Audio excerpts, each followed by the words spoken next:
Hello hi నమస్తే. మా space cinema లోకానికి స్వాగతం సుస్వాగతం. ఈరోజు మరో చక్కని చిత్రంతో మీ ముందుకి మీ cine reviews. Power star, gangster, deputy chief minister ఏమని పిలవాలో, ఎలా సంబోధించాలో కూడా కొత్తగా అనిపిస్తున్నటువంటి మన power pack performer Pawan Kalyan గారి సినిమా గురించి ఈరోజు మనం రివ్యూ చేసుకుంటున్నాం. ఇప్పటికే మీ అందరికీ అర్థమైపోతుంది మనం చేసుకోబోయే సినిమా వచ్చేసి ఓజీ గురించి అని. ఇంకా ఈ సినిమా యొక్క తారాగణం గురించి చూసుకుంటే నటీనటులు పవన్ కళ్యాణ్, ఇమ్రాన్ హస్మీ, ప్రియాంక మోహన్, అర్జున్ దాస్, ప్రకాష్ రాజ్, శ్రీయారెడ్డి, శుభలేఖ సుధాకర్, తేజ సప్రు, హరీష్ ఉత్తమన్, రాహుల్ రవీంద్రన్, అభిమన్యు సింగ్ తదితరులు.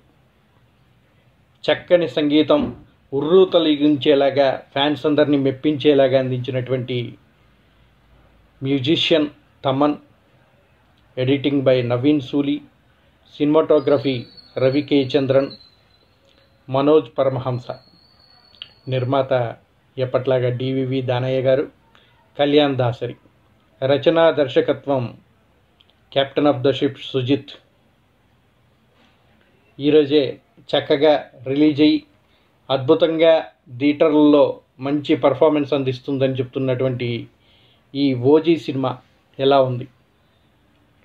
ఇంతకుముందు రిలీజ్ అయ్యి ఎంతో ప్రేక్షకుల నుంచి మెప్పును పొందినటువంటి హరిహర వీరమల్లుకి ఏమాత్రం తీసిపోకుండా ఈ సినిమా ఉందా? ప్రేక్షకుల్ని మెప్పించిందా లేక వాళ్ళ ఆలోచన నుంచి ఈ సినిమాని తప్పించిందా అనేది మనం ఈ రివ్యూలో తెలుసుకుందాం. స్టార్టింగ్లోనే చెప్పుకుంటూ డిప్యూటీ చీఫ్ మినిస్టరా, పవర్ స్టారా లేదా గ్యాంగ్స్టారా అనుకున్నాం కదండి. గ్యాంగ్స్టార్ అంటే ఈ సినిమాలో పవన్ కళ్యాణ్ గారు నటించిన పాత్ర గ్యాంగ్స్టార్ పాత్ర. అందువల్లే ఆయన్ని ఏ విధంగా సంబోధించాలి అనే ఒక చిన్న డౌట్ తోటి అడిగాను. కానీ మనం చూసుకున్నట్టయితే ప్రీ రిలీజ్ ఫంక్షన్లో ఆల్రెడీ చెప్పారు పవన్ కళ్యాణ్, నేను సినిమా చేస్తున్నప్పుడు సినిమా నటుడిగా ఉంటాను, రాజకీయాల్లో ఉన్నప్పుడు రాజకీయ నాయకుడిగా ఉంటాను అని ఆయన చెప్పారు. కాబట్టి గ్యాంగ్స్టర్గా పవన్ కళ్యాణ్ని ఈ సినిమాలో ఏ విధంగా చూడబోతున్నాం, అందరినీ మెప్పించారా లేదా అనేది, కెప్టెన్ ఈ నావని చక్కగా ఒడ్డుకు చేర్చాడా లేక నడు సముద్రంలో ముంచేసాడా అనేది ఇప్పుడు చూసుకుందాం. రాజకీయాల్లో ఎంతో బిజీగా ఉంటూ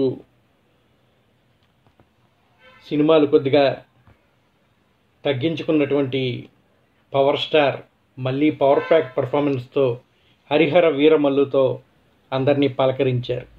ఇప్పుడు మరో సినిమా ఓజీ అంటూ అందరినీ ఒకసారి హాయ్ అంటూ పిలుస్తూ మళ్ళీ మన ముందుకి గంభీరమైన పాత్రతో చక్కని యాక్షన్ సన్నివేశాలతోటి తెరపై విజృంభించారు అంటున్నారు.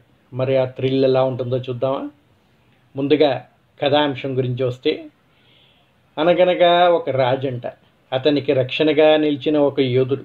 కానీ శత్రువులు ప్రార్థనలు ఫలించి ఆ యోధుడు 10 ఏళ్ల పాటు కన్నితండ్రులాంటి రాజుకు దూరం అవుతాడంట. సినిమా చూస్తుంటే, స్టోరీ వింటుంటే ఏదో పాతకాలం సినిమాలా ఉంది కదా.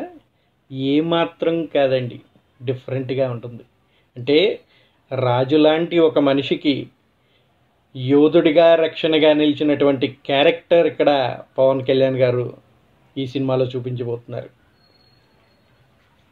ఆ రాజుకి కష్టం వచ్చే సమయంలో ఆయనకి దగ్గర లేకుండా కొంచెం దూరం అవుతాడంట హీరో. అదే అదునుగా శత్రుముఖ చెలరేగిపోయి ఆ రాజుని ఇబ్బందులు పాలు చేసి అతన్ని రాజ్యాన్ని అక్రమ కార్యకలాపాలకు అడ్డాగా మార్చే ప్రయత్నం చేస్తారంట. రాజుకి రాజ్యానికి కష్టం వచ్చిందని తెలిసిన ఆ యోధుడు మళ్ళీ తిరిగి వస్తాడంట.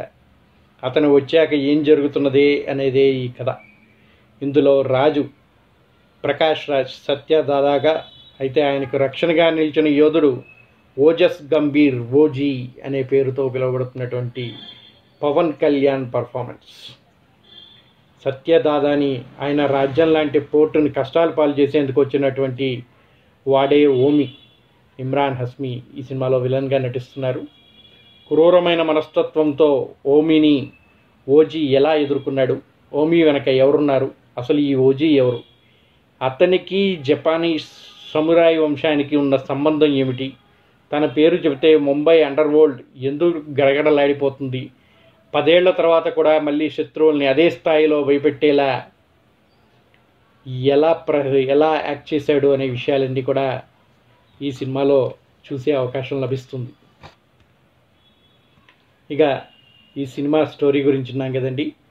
సినిమాని ఎలా తెరకెక్కించారు, ఏ విధంగా ఉంది అని చూసుకుంటే, పవన్ కళ్యాణ్ అనగానే పవన్ ఫ్యాన్స్లో అది ఒక వైబ్ లాగా ఉంటుందంట. తాము ఆరాధించే కథానాయకుడు సినిమాలోని ప్రతి సన్నివేశం ఒక క్లైమాక్స్లా ఉండాలని ఆశపడతారు. అభిమానుల యొక్క ఆశల్ని ఏమాత్రం తగ్గించకుండా అంతే ఊపుతోటి సుజిత్ ఈ సినిమాని అద్భుతంగా తెరకెక్కించాడు. అభిమానుల కోసమే ఈ సినిమాని తీశాడా అన్నట్టుగా చూపించాడు అని చెప్తున్నారు. అచ్చం సినిమా నిండా ఫ్యాన్ బాయ్ మూమెంట్స్. పవన్ ఇమేజ్కి, ఆయన స్వాగ్కి తగ్గట్టుగా ఆయుధాలు చేతికి అందించాడు. మరింత స్టైలిష్గా ఆయన్ని తెరపై ఆవిష్కరిస్తూ అడుగడుగునా క్లైమాక్స్ను మించిపోయే ఎలివేషన్స్ తెరపై అగ్ని తుఫాన్ ఆవిష్కరించాడు సుజిత్. ఆయనకి మరో సూపర్ ఫ్యాన్ అయినటువంటి తమన్ జోడైతే ఆ సినిమా మరో లెవెల్లో ఉంటుందనడానికి ఒక నిదర్శనంగా చెప్పచ్చు. ఇది థియేటరికల్ పర్ఫార్మెన్స్ అద్భుతంగా ఉంది. ఈ సినిమాని థియేటర్లో చూస్తేనే దాని యొక్క రియల్ ఎఫెక్ట్ మనకి కనిపిస్తుందనే విధంగా బ్యాక్గ్రౌండ్ మ్యూజిక్ అద్భుతంగా అందించాడు తమన్. విజువల్స్ కూడా కట్టిపడేసేలా ఉన్నాయి. మొత్తంగా అభిమానులందరూ కూడా వాళ్ళు కోరుకున్న పవన్ కళ్యాణ్ ఈ సినిమాలో చూడొచ్చు. మిగతా ప్రేక్షకులను మెప్పించాలంటే మాత్రం కథలోనో డ్రామాలతోనో కట్టిపడేయాల్సింది. కానీ సుజిత్ ఎక్కువ అభిమానుల గురించి ఆలోచించి కథా డ్రామా కంటే కూడా పవన్ కళ్యాణ్ని నమ్ముకొని ఈ సినిమా తీసాడని చెప్పచ్చు. జపాన్లోని యకుజా సమురాయ్ వంశాల మధ్య కథని చెబుతూ ఈ గ్యాంగ్స్టర్ డ్రామాని మొదలు పెడతాడు కెప్టెన్ ఆఫ్ ద షిప్. ఆరంభ సన్నివేశాలు ప్రేక్షకుణ్ణి ఒక కొత్త కథ ప్రపంచంలోకి తీసుకెళ్తాయి. ఆ తర్వాత కథ ముంబైకి మారుతుంది. పవన్ కళ్యాణ్ పరిచయ సన్నివేశాల నుంచి ఎలివేషన్స్ హంగామా మొదలవుతుంది. ముంబైలో రక్తపటేర్లు పారించిన ఓజీ గతం తాలూకు సన్నివేశాలు మొదలుకొని 10 ఏళ్ల తర్వాత తిరిగి ముంబైలోకి అడుగుపెట్టినప్పటి సన్నివేశాల వరకు ప్రతి యాక్షన్ ఎలివేషన్ అద్భుతంగా చిత్రీకరించాడు సుజిత్. ఇక ఇంటర్వెల్కి ముందు ఆ తర్వాత వచ్చే సన్నివేశాలు సినిమాకి హైలైట్ అని చెప్పచ్చు. పోలీస్ స్టేషన్లో సన్నివేశాలు రక్తి కట్టిస్తాయి. ఆ తర్వాత నుంచే సినిమా గమనం కాస్త గాడి తప్పినట్టుగా అనిపిస్తూ ఉంటుంది. పలు ఉపకథలతో సాగే సన్నివేశాలు కాస్త గందరగోళంగా అనిపిస్తాయి. సుజిత్ ఈ సినిమా కోసం పలు రకరకాల కథలని సిద్ధం చేసుకున్నాడు. అది అంతగా హైలైట్ కాలేదు. కథనం కూడా ఫ్లాట్గానే అనిపించింది. అయినప్పటికీ ప్రేక్షకులకి ఎక్కడ కూడా అది కనిపించకుండా కవర్ చేశాడు. ఇందులోని ప్రేమ కథ, తండ్రి కొడుకులు తరహా అనుబంధంతో పాటు కనిపించే ప్రకాష్ రాజ్ పవన్ కళ్యాణ్ మధ్య భావోద్వేగ కోణాన్ని ఇంకాస్త బలంగా ఆవిష్కరించి ఉంటే సినిమా ఇంకా బాగుండేది అనిపిస్తుంది. కాకపోతే సినిమా చూస్తున్నంతసేపు ఇవేవి గుర్తుకు రాకుండా మ్యాజిక్కే క్రియేట్ చేశాడని చెప్పచ్చు. జానీ సినిమాని గుర్తు చేస్తూ సాగే పతాక సన్నివేశాలు అభిమానంలో మరింత జోష్ని నింపుతాయి. రెండో భాగానికి కావాల్సినంత కథని ముందే అట్టిపెట్టుకున్నాడు డైరెక్టర్. పవన్ కళ్యాణ్ ఈ మధ్యకాలంలో ఈ సినిమాలో కనిపించినంత స్టైలిష్గా ఇంకే సినిమాలో కనిపించలేదంటే ఆ ఫ్యాన్ బాయ్ మూమెంట్ని ఏ విధంగా డైరెక్టర్ చూపించాడనేది తెలుసుకోవచ్చు. ఆయన చేసిన యాక్షన్ ఘట్టాలు కూడా అలరిస్తాయి. ఇక సినిమాలో ఎవరెలా పర్ఫామ్ చేశారని చూస్తే ఇది పవన్ కళ్యాణ్ వన్ మ్యాన్ షోగా ఉంటుంది. ఈ సినిమా అంటంలో ఎటువంటి అతిశయోక్తి లేదు. అందుకు కారణం తెరపై ఆయన్ని ఆవిష్కరించిన తీరే. ప్రథమార్థం పూర్తయ్యే వరకు కూడా ఆయన చెప్పే డైలాగ్స్ వేళ్లపై లెక్క పెట్టచ్చు. ఆయన చేతిలోని ఆయుధాలే మాట్లాడుతుంటాయి. సినిమా మొత్తం కూడా డైరెక్టర్ ఏ విధంగా చూపించాడంటే డైలాగ్స్ తక్కువ, యాక్షన్స్ ఎక్కువ. రకరకాల వెరైటీ ఆయుధాలతోటి, మార్షల్ ఆర్ట్స్ తోటి అద్భుతంగా కట్టిపడేశాడు. కటానా, నాంచాక్, గన్, కత్తి ఇలా ఆయన చేతిలో ఇమిడిపోయిన ఆయుధాలు చాలానే ఉన్నాయి. ఇందులో చాలామంది నటులే కనిపిస్తారు. ప్రతి పాత్ర గుర్తుండిపోయేలా ఉంటుంది. ఇమ్రాన్ హస్మీ కూడా స్టైలిష్గా కనిపించాడు. కథానాయకుడికి ధీటుగా పాత్రని ఇంకాస్త బలంగా చూపించాల్సింది. కానీ పవన్ కళ్యాణ్ హైలైట్ చేయడం కోసం కొద్దిగా తగ్గించాడు అనిపిస్తుంది. కన్మణి పాత్రలో ప్రియాంక మోహన్ అందంగా కనిపించినప్పటికీ ఆమె కనిపించే సన్నివేశాలు పరిమితం మాత్రమే. కేవలం గ్లామర్ కోసం మాత్రమే హీరోయిన్ని పెట్టినట్టుగా ఉంది. సత్యదాదా పాత్రలో ప్రకాష్ రాజ్, గీతా పాత్రలో శ్రేయారెడ్డి, జిమ్మీగా సుదేవ్ నాయర్, అభిమన్యు సింగ్ కీలక పాత్రల్లో కనిపిస్తారు.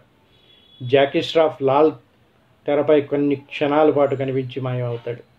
సుజిత్ ఇదివరకు తీసిన సాహో సినిమాని గుర్తు చేస్తాడు. సాంకేతికంగా ఎంతో ఉన్నతంగా ఉన్న ఈ సినిమా ఎక్కువ మార్కులే పడతాయి.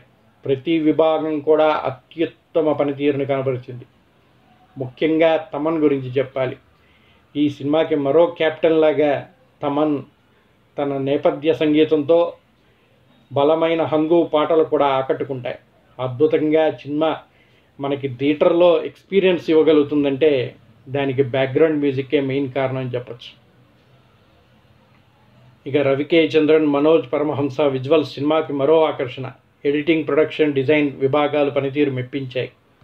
సుజిత్ స్టైలింగ్ మేకింగ్ సినిమాని మరో స్థాయికి నిలబెట్టింది. నిర్మాత విలువలు ఎంతో ఉన్నతంగా ఉన్నాయి. ఈ సినిమాకి main highlight Pawan Kalyan heroism, elevations, actions, నేపథ్య సంగీతం, విజువల్స్ అని చెప్పచ్చు. ఇక బలహీనతల గురించి చెప్పుకుంటే ద్వితీయార్థంలో కొన్ని సన్నివేశాలు కథనం పైన దృష్టి పెట్టకపోవడం, ఆసక్తి రేకెత్తించిన కథనం. చివరిగా ఓజీ ఫ్యాన్స్ కోసం తీసిన ఒక అద్భుతమైన యాక్షన్ థ్రిల్లర్ అని చెప్పచ్చు. ఈ సినిమాకి మా రివ్యూ 4/5. సినిమాని బాగా అద్భుతంగా తెరకెక్కించారు. కొన్ని నెగిటివిటీస్ ఉన్నప్పటికీ, కథలో కొంచెం లోపాలు ఉన్నప్పటికీ అవి మనకి థియేటర్లో కనిపించకుండా మ్యాజిక్ చేశాడు director.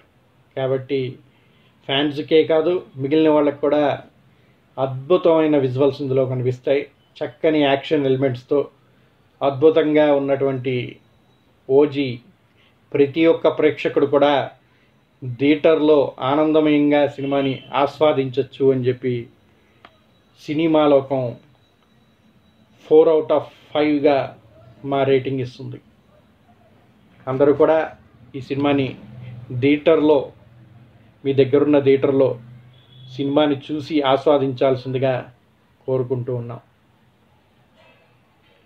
Save movies and save producers. అలా చేస్తేనే రేపు మనం సినిమా చూడగలుగుతాం. అందరూ కూడా పైరసీని ఎంకరేజ్ చేయకుండా ఈ సినిమాని థియేటర్స్లోనే చూడాలని మా స్పేస్ తరపున మరొకసారి విన్నవిస్తూ ఉన్నాం. That's all for today. Signing off. Cinema లోకం, మా స్పేస్, నంబూరి రివ్యూస్.